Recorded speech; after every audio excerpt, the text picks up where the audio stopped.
I am so glad you are here. It is Energy Sunday in my world. I'm Liz. Let's talk protection today. We've talked a lot about how to get energy readings from people, how to sense your own energy, how to use that energy for healing, Reiki, polarity, a whole bunch of energy methods. Let's talk about how do you protect yourself in those situations where maybe everybody's expressing themselves and you are picking up a lot of feels that are not your feels, or a lot of thoughts that aren't normal for your brain. How do we do it? I'm going to tell you the one I invented for myself as a child first, because there's plenty of tools and paraphernalia, but I was just living my life when someone interrupted my life to do something wrong with me. And the protection method I developed was pretty simple. I imagined myself completely encased in protective stone. I literally would imagine panels of stone coming to go below my feet, to come up around my body, and to cover me up. So I was untouchable. And that was incredibly powerful for me as a kid of about 12, right?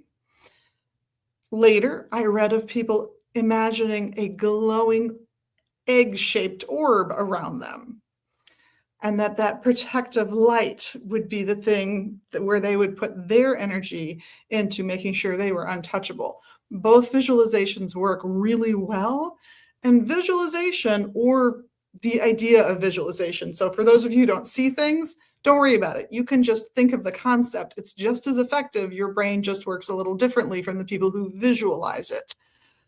Doesn't matter how well you visualize a thing, you can still call on the thing.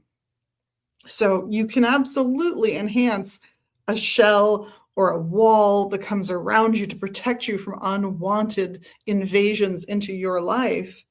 It does help you stand up for yourself. It helps you know that that person's feelings aren't the thing that is primary in your life, that what you think and feel is the more important piece for you. As much as you might want to acknowledge how they feel, you want to make sure your feelings are validated as well, even if that's just you validating your own feelings inside your shell.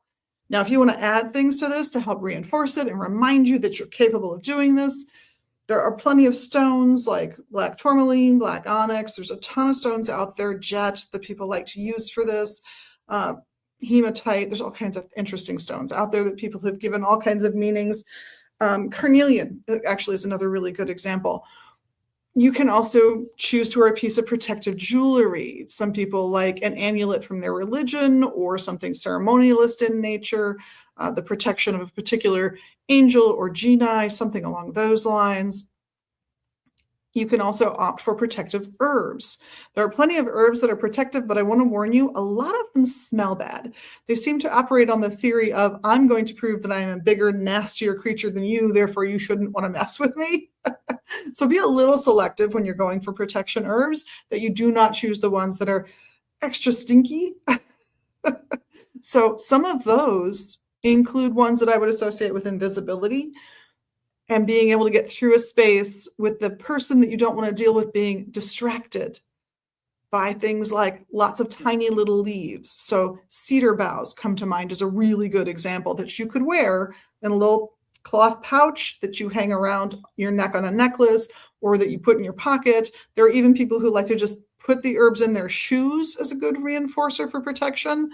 They're all valid ways of using protective herbs. Would not use protective stones in my shoes. Just word to the wise.